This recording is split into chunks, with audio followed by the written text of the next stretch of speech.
Ryan Reynolds here for, I guess, my 100th Mint commercial. No, don't. No. I mean, honestly, when I started this, I thought I only have to do like 4 of these. I mean, it's unlimited premium wireless for $15 a month. How are there still people paying 2 or 3 times that much? I'm sorry, I shouldn't be victim blaming here. Give it a try at mintmobile.com/save. Whenever you're ready. $45 upfront payment equivalent to $15 per month. New customers on first 3-month plan only. Taxes and fees extra. Speed slower above 40 gigabytes. See details. How would you like a 15% discount to my daily email, the stack of stuff, the show notes, discounts to the conference, all of that? All you need to do is text the word show to 33777. You'll get the annual subscription with a 15% discount to my daily email. You'll get the stack of stuff, the links to the show notes, discounts to the conference, and so much more. All you have to do is text the word show, SHOW, to 33777. Text show to 33777.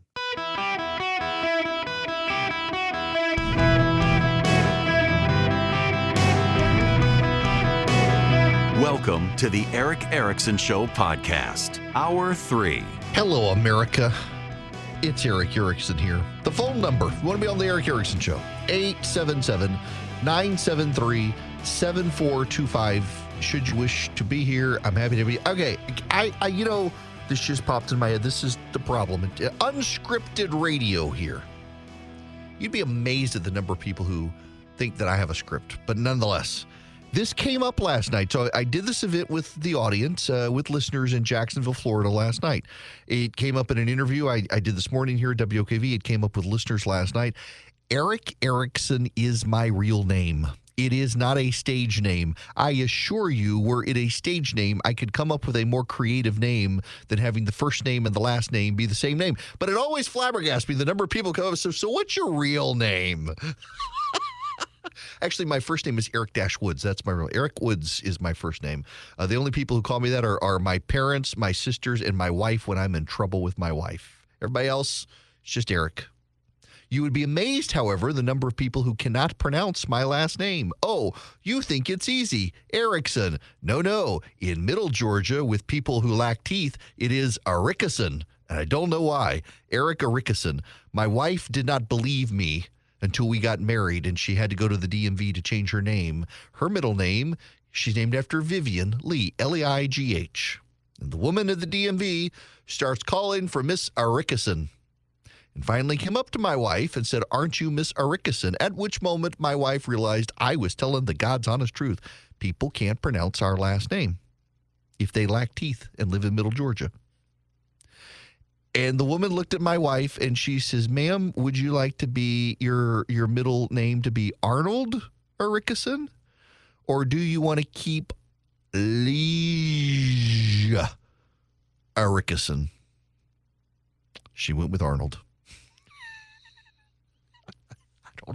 I don't know. But Eric Erickson is my real name. And now we must move on to actual news. Scary news, no less. As on Friday, I'll be taking a Boeing 757 home from Orlando, Florida. This is a Boeing whistleblower testifying before the United States Senate. Are these planes safe?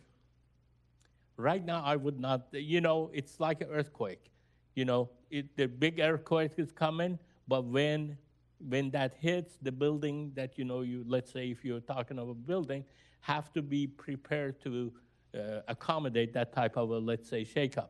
It has to be built properly. Right now, from what I've seen, the airplanes are not being built per spec and per requirement. So your testimony is the 787 line and the 777, the 777 line are you think are not. Well, they are doing stuff that increases the risk factors. Okay, when you increase the risk factors, it's not just one. You are doing stress concentrations. That those stress concentrations, like breaking a paper clip, you do it once or twice, it doesn't break, but it breaks at some time. As the plane gets older, all of these things that you took. You said it's not a safety issue, it becomes a safety issue. And the company's response to you was to threaten you? Threaten you, sideline you, transfer you. You raised concerns about the 787, and so they transferred you to the 777, right? Well, yes, initially they just cut me off of all the meetings. Oh. They took my name out, and then so I was just doing nothing. I wasn't informed of what. Then they transferred me, and they do it pretty stealthy. Oh, we have a job over here. We want you to go over there. So they move you down there, and I come from like 40 years of engineering background. So when I see, and I've taken a lot of stress classes, even though I'm not a specialist on that, but when there's a problematic area that you see, you can recognize. That is Sam Selifor. He is testifying before the United States Senate. Josh Hawley asking the questions about Boeing. I don't mean to pick on my friends at the Media Research Center who put up the clip because I love them. I love Brent Bozell, but the tweet is Boeing quality engineer testifies that their planes are not safe, and the company threatened him when he raised this issue. The next sentence, DEI hiring could kill people. Y'all, this isn't about DEI. Please stop. I love you, MRC. I really do, but this isn't about DEI. I actually know the issue here. There have been books written on the issue ad nauseum. Boeing engineers have testified about the issue ad nauseum. It's not a DEI issue, but people on the right, just like people on the left scream racism about things, people on the right scream DEI about everything. It's not a DEI issue. And can I please just explain this one to you? It has nothing to do. This existed long before DEI was even a big thing. That frustrates me when we try to encapsulate everything into a little simple statement to explain it. So, oh, it's DEI. No, it has nothing to do with diversity, equity, inclusion. It has to do with bean counters. There's nothing wrong with saving money. The problem is Boeing merged with McDonnell Douglas. McDonnell Douglas started having problems because McDonnell Douglas started cutting corners to cut costs, which caused problems, and it led to the development after the DC-10, which was a marvelously successful and popular airplane.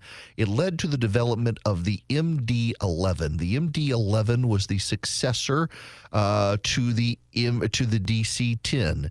The DC-10 did not have winglets. The MD-11 did. It was more efficient. It had 3 engines, 1 on the tail, 2 under the wings, but the MD-11 caused McDonnell Douglas all sorts of problems because McDonnell Douglas tried to do new engineering to save money and new cost savings. It rolled out. It was widely delayed. It actually didn't have the efficiencies or the range that it promised. Companies like Delta Airlines that had invested in it to upgrade its Lockheed 11 TriStars moved to the MD-11, which didn't work for them because it didn't get the range that was promised. Put McDonnell Douglas into a tailspin, and Boeing and McDonnell Douglas merged. And then the geniuses put in charge of Boeing the McDonnell Douglas people who had just screwed up McDonnell Douglas, who then began screwing up Boeing.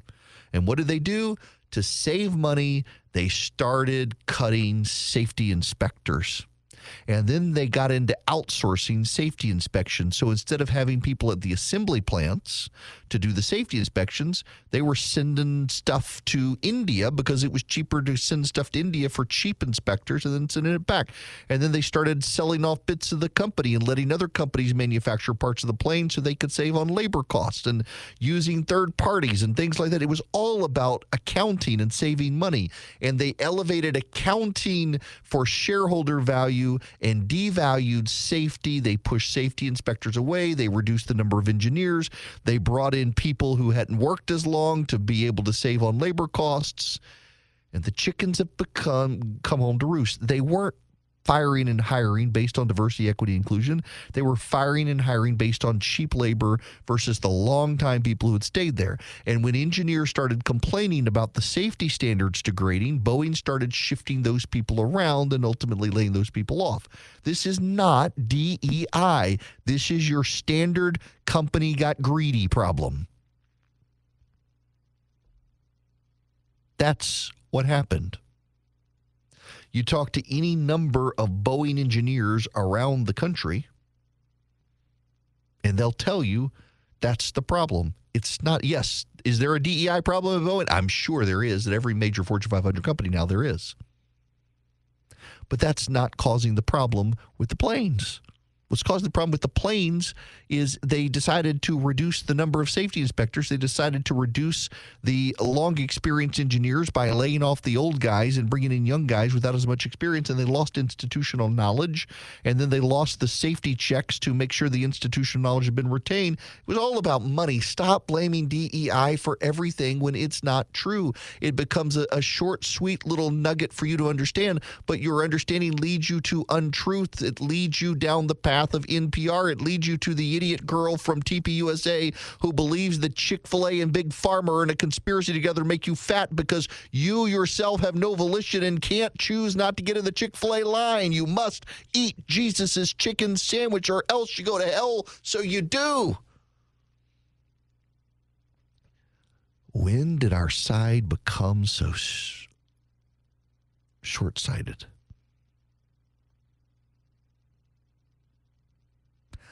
I love media. Y'all, I really do love MRC. They are great people, but y'all, just it's a rhetorical nugget that's just not true to say this is a DEI issue. Talk to Boeing engineers. It's not a DEI issue. It's a cost-saving issue. They weren't sending inspectors to India to boost the diversity content. They were sending inspectors to India to save themselves money. At the end of the day, not everything's to blame on this thing that you hate. Sometimes it's to blame on the other thing you hate. Greed. Greed typically explains stuff, and incompetence too. Never, Charlie and I were talking about this phrase, I use it often, never blame things on maliciousness when the answer is usually incompetence.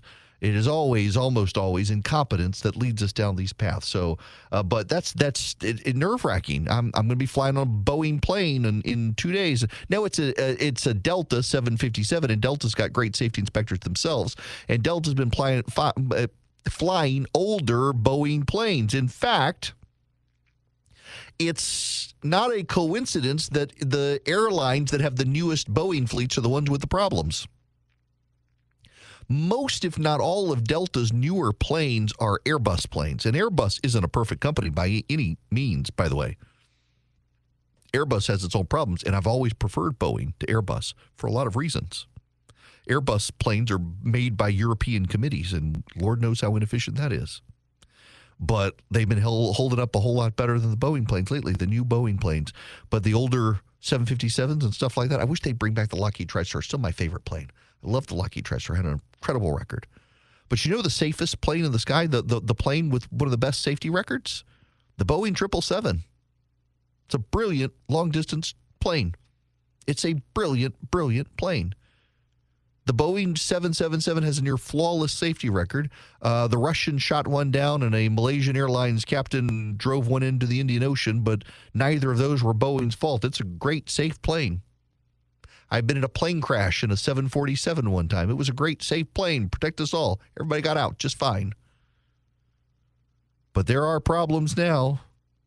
And a lot of those problems, they're not DEI problems. They're bean counter problems, trying to save money at the expense of safety. You know, putting a large chunk of metal into the atmosphere at high speed, that's a challenging task. And when you decide you got to save nickels and dimes on the rivets and the inspectors, it becomes even more dangerous. And you all should see the look on Charlie's face right now as I look at him. I don't know what he's looking at on his computer, but whatever it is, it's got to be good, and I can't wait for commercial break. I so rarely do radio with someone in the room with me, and I got him in here today, and it's down here in Jacksonville. The look on his face is priceless. But, y'all, the Boeing stuff, it's not DEI. There are real problems. They are manageable, fixable problems, but Boeing's got its work cut out for it. And, no, I don't feel safe flying on brand-new Boeing planes right now because of the problems. Boeing has lost a lot of trust with a lot of people. It can get that trust back, but it's going to be very hard for it to get that back. It needs to start working on that and maybe take some of these whistleblowers seriously. Hello there. Welcome. It's Eric Erickson here. The phone number, 877-973-7425. Gary, let me see if I can get you in here. Welcome. Hey, how's it going, Eric? Great. What's going on? Nothing. I was listening to your last segment there about Boeing and all that. And as someone who works in aircraft manufacturing, this is what's going on with aircraft is pretty much it's across the board. It's everybody. It's not just Boeing. It's not just Northrop.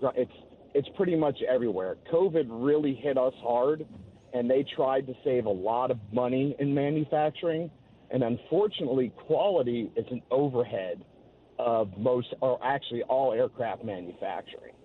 And that's the only place you can cut money. You can't cut the hours it takes to build an airplane without investing a lot of money, and then we just didn't have the money to invest. But I'm telling you, you are 100% right. DEI has nothing to do with this.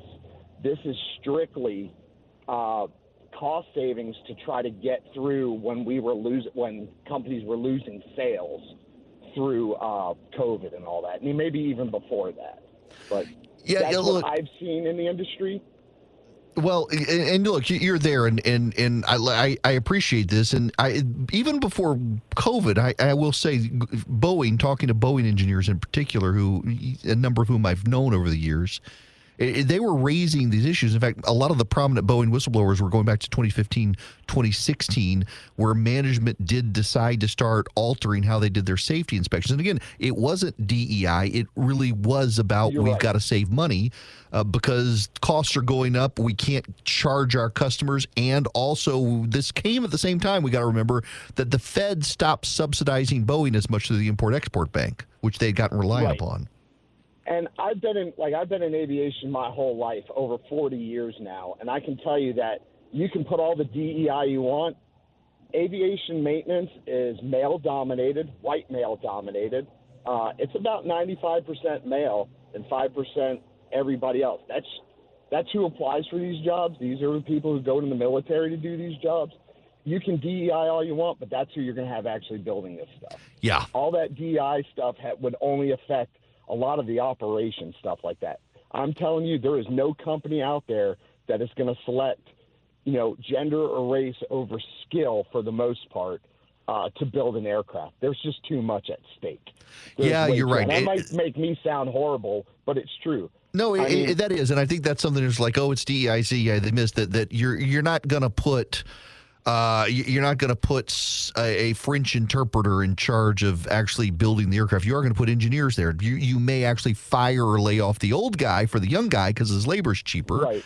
But DEI becomes kind of this catch-all now on the right of let's blame this thing as the problem when corporate greed is actually still a thing, but people on the right tend not to blame corporate greed because we tend to like the private market and the entrepreneurs and the arm length transaction. But here it's all about saving money, and you make a good point on COVID. Now, 10 regional banks have had their credit downgraded. They're going to get profitable from the government, probably bailed out, probably sold to a too-big-to-fail major American bank. But what about you? What about your hard-earned assets? Swiss America wants to help you protect your hard-earned assets now, and they've got this report about the secret war on cash they've been sounding an alarm about. I don't know if y'all heard this. John Eastman, he has been debanked by two banks. They didn't like the transactions he was making, and they didn't like who he was. This secret war on cash, it is spreading daily, governments and corporations together. You can get the copy of the report for free, The Secret War on Cash from Swiss America. All you do is call or text my name, Eric Erickson, to 800-289-2646. The All Out War on Cash, spreading daily. Get the report completely for free to my listeners. All you do, mention Eric Erickson when you call or text 800-289-2646. That's 800-289-2646. You can call them or text them. Just say, Eric Erickson sent me. Or text Eric Erickson, 800-289-2646. Message and data rates may apply. Breaking news, Matt Gaetz claiming that there are votes in the House of Representatives to pass funding for Ukraine and that it will happen. Breaking news happening now. All right. I gotta take some of your phone calls here. We've got people who are patiently waiting, but before I take any phone calls, this is very important to me. I discovered why my producer his jaw was dropped and he had these bugged out eyes and was just this incredulous look on his face across from me here in the studio in Jacksonville, where I never have anybody in the studio with me. So it's kind of unusual too. And his facial expression was just like wild. And well, it turns out it has everything to do with a cannibal. and Uncle Bosie. Uncle Bosie may have been eaten by a cannibal. If you have no idea what I'm talking about, I don't either, but Joe Biden seems to. Well, they called him Uncle Bosie. He was shot down. He was in the Army Air Corps before there was an Air Force. He flew single-engine planes, reconnaissance flights over New Guinea. He had volunteered because someone couldn't make it. He got shot down in an area where there were a lot of cannibals in New Guinea at the time. They never recovered his body, but the government went back when I went down there, and they checked and found some parts of the plane and the like. Uncle Bosie, Joe Biden's Uncle Bosie, was shot down in World War II and may have been eaten by cannibals.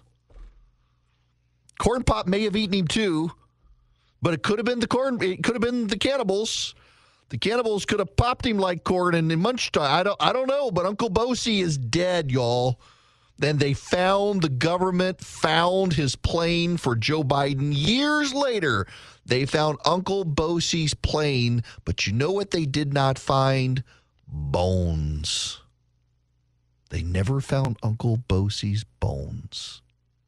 He could be somewhere with Elvis, working at a Burger King in Kalamazoo, Michigan, hiding from Joe Biden, feeling the effects of Bidenomics. Possible. Or he could have been cannibal poop. Now, we will take your phone calls. 877-973-7425. Mark, you're next. Welcome. Yes, sir. I was listening to your story about DEI not being at all part of the problem with the manufacturing quality and maintenance quality, and I don't completely agree with that. I think it's part of the problem. I think it's a cumulative problem, money saving and everything together. I've also worked for the airline for an airline for 35 years, in aviation for 48 years. And I've seen the push for lean manufacturing all over the industry. And with the lean manufacturing, they part of the agenda is to reduce inventory, to reduce costs.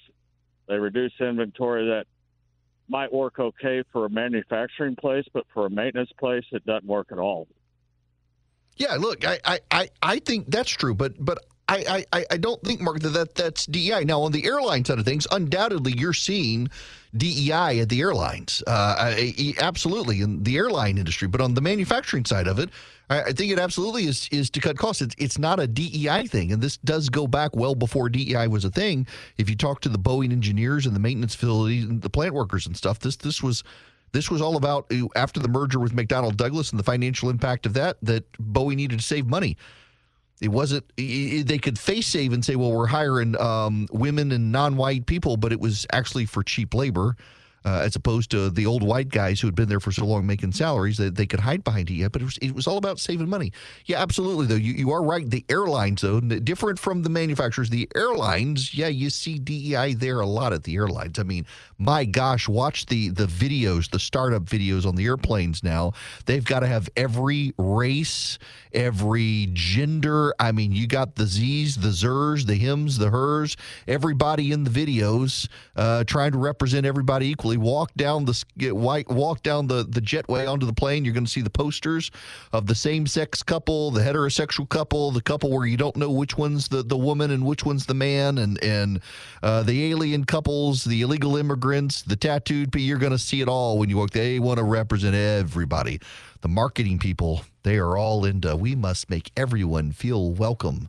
I'm kind of, you know what? I think when I walk down the jetway to get on my flight, the thing that offends me is that they don't treat the furries as real people. They don't have any furries.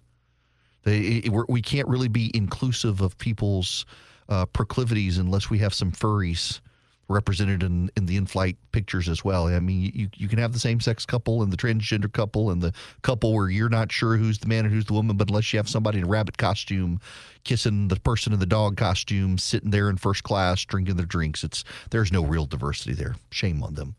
Justin, you're going to be up next. Welcome to the show. How are you? I'm good, sir. Thank you. Sorry, I'm still kind of laughing at what you just said about the ferry. Sorry, didn't mean to throw you off. Well, the image in my, I couldn't help it. I was thinking about my question, and then as soon as you said it, I thought about being on the plane looking ahead and being like, what in the hell is going on? The Eric Erickson show, where at the end of the day, you need brain bleach. I love it. So I had a question. I had a conversation with the phone screener, and we Googled it, and the answer that we kept getting was very cyclical. So exactly who is the Electoral College? How do they get there? How do they maintain their positions? How do they get replaced? Like, who are these mysterious people who choose our president every 4 years? I know the answer because I used to play a role in picking members of the Electoral College. So here's the way the Electoral College works in every state. You have your Republican Party and your Democratic Party. Your Republican Party and Democratic Party, they have state conventions. In election years at the state conventions, the Democrats and the Republicans both nominate people within the party who they want to serve on the Electoral College. The way it works is you take a state's number of House of Representatives and add 2 for the Senate. So in Georgia, for example, we have 14 seats in the House of Representatives plus 2 senators. So that means Georgia gets 16 members of the Electoral College. So the Republicans and the Democrats have their state conventions, and they decide each of them who they want in the Electoral College. They both submit their slate of Electoral College members to the Secretary of State.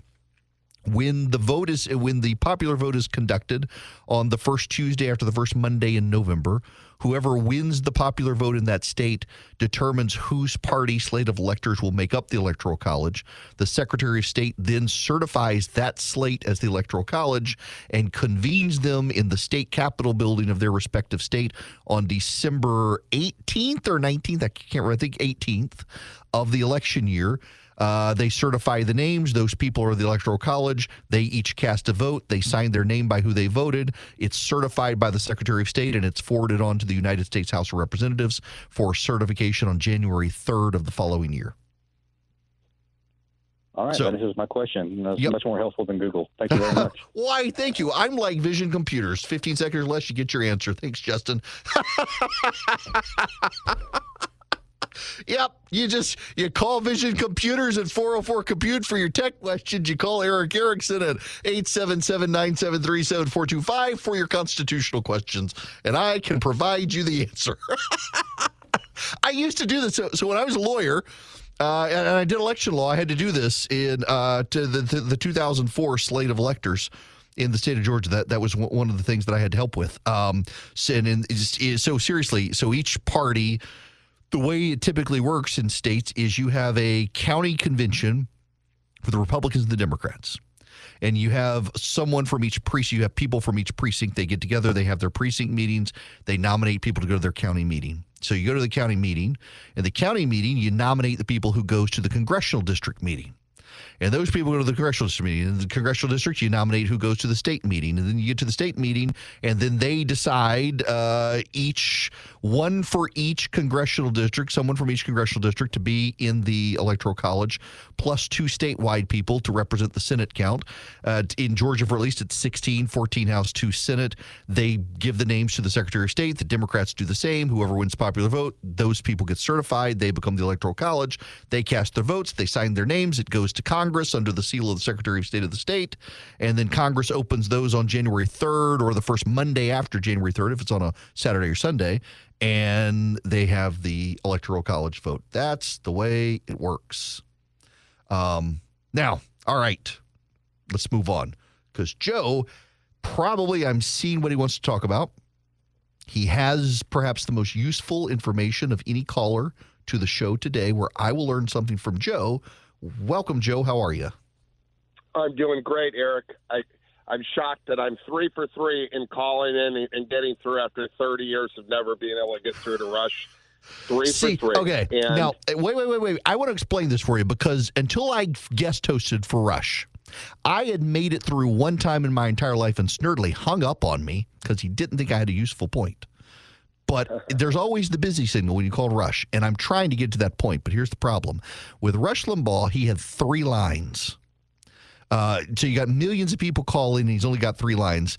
For some reason, I can't get them to reduce my number of lines. I got 9 lines of phone calls. It's easy to get through. Doesn't make me sound exclusive. I want the exclusivity, but that's okay. Yeah. Well, I appreciate you taking my call, and I know that you love food almost as much as I do, and you're going Are you to calling Orlando, me fat? I mean, I am, but...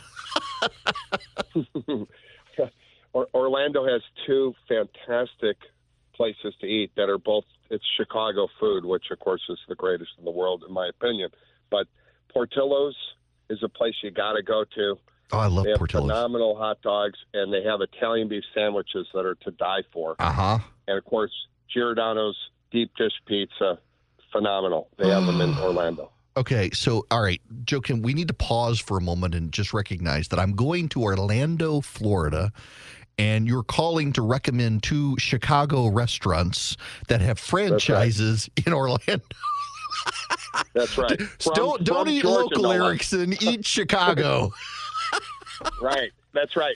Calling from Peachtree City, Georgia, to recommend Chicago food So places you're in in Orlando. Peachtree City calling to recommend Chicago restaurants. Okay, Exactly. now you happen to recommend 2 of my favorite Chicago restaurants, those in Clancy's, the steakhouse in Chicago. I eat it whenever I go to Chicago. I try to make all 3 of them because you're not wrong, and I did not know that they had a Portillo's or a Giordano's in Orlando, and now I may have to go instead of finding some mom and pop greasy spoon that's been in Orlando 50 years. Screw them. We're going to go to a Chicago restaurant in Orlando. Absolutely. Yeah, I think I gained 3 pounds just thinking about it while we've been on the phone. Yeah, okay. So now, for all of you, seriously, Joe's onto something. The Portillo's, the Italian beef sandwiches. By the way, have you seen The Bear, Joe, the TV show on Hulu? Oh, gosh, have I? I'm like addicted to it. Oh, it's so good, and it's about a restaurant that was serving the Italian beef sandwich. They're so good. The Portillo's ones are so good. And the second season's even better than the first. Yeah. All right. I could talk all day about Chicago food with you, Joe. I'm going to let you go there. But, yeah, those are good. I feel bad going to Orlando, being recommended by a guy in Peachtree City, Georgia. I should have asked him if he had a golf cart and worked for Delta, but I didn't. Recommending Chicago restaurants in Orlando. But, I mean, it's Disney World, too. Let's be honest. I mean, I can go to France and Orlando and eat. For years when I was a kid, my Uncle Leaf, I was hoping to see him, and I'm not going to be able to. He lives in Winter Park. Leaf Erickson lives in Winter Park, my Uncle Leaf. And I got my day for the next 3 days or so programmed out. I don't have family time, downtime for it. But when I was a kid, my Uncle Leaf, we were Swedish, and like you can't like the Norwegians. Those Norwegians are bad people, and I wanted to go to Epcot, and they had something, I can't remember what it was now, and it was in Norway. And I remember being so upset that I couldn't go to this thing at Disney World because it was in Norway, and my Uncle Leaf would never speak to me again if I went. And I didn't go. Now I can't remember what it was, but that was my upbringing. Who cares about racial issues? Those sneaky Norwegians, you can't trust them. That's what I grew up with my Scandinavian heritage. Now we should move on to other things before I get in trouble. Let me tell you about Americans for Prosperity. Speaking of Bidenomics, in all seriousness, they built the Bidenomics.com website. Now, this is another example of why might Trump win? Biden's got incumbency. He's got money. It's the little things that tell you that the Biden team's not firing on all cylinders. They wrap Joe Biden around the term Bidenomics, and they don't go by Bidenomics.com. It's kind of a no-brainer to go do something like that. When you become known by this term, you begin to repeat, including in your State of the Union. And they didn't do it. Americans for Prosperity beat them to it.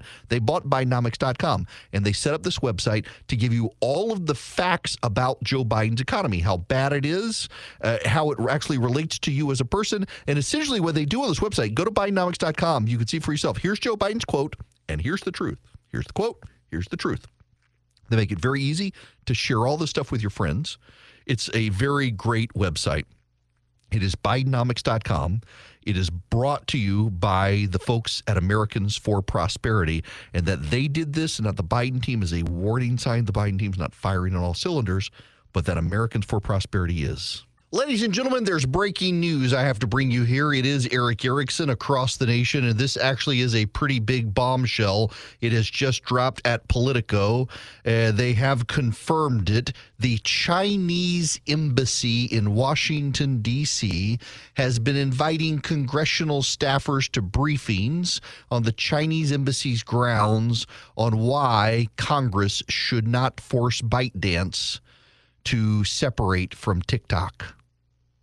We've been told all along that this is not a Chinese app. We've been told all along that ByteDance is not entangled with the Chinese in the United States. But this breaking news, pretty big news happening now. Politico has confirmed the Chinese government at its embassy has been lobbying Congress behind closed doors on TikTok.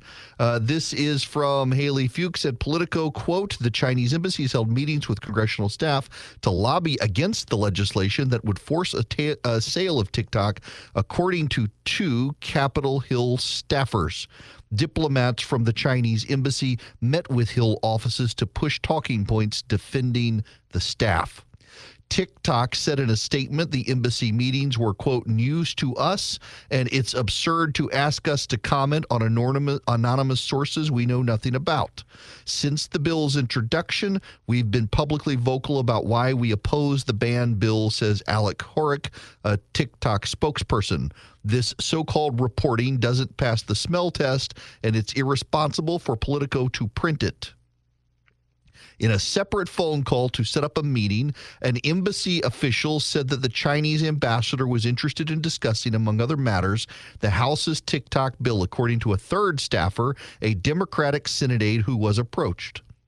Michael Sobolik, senior fellow in Indo-Pacific Studies at the American Foreign Policy Council, argued the revelations of the embassy's lobbying campaign underscored the need to separate TikTok from its Chinese parent. Amen. By the way, Michael Sobolik has a great new book out about the Chinese situation, Countering China's Great Game.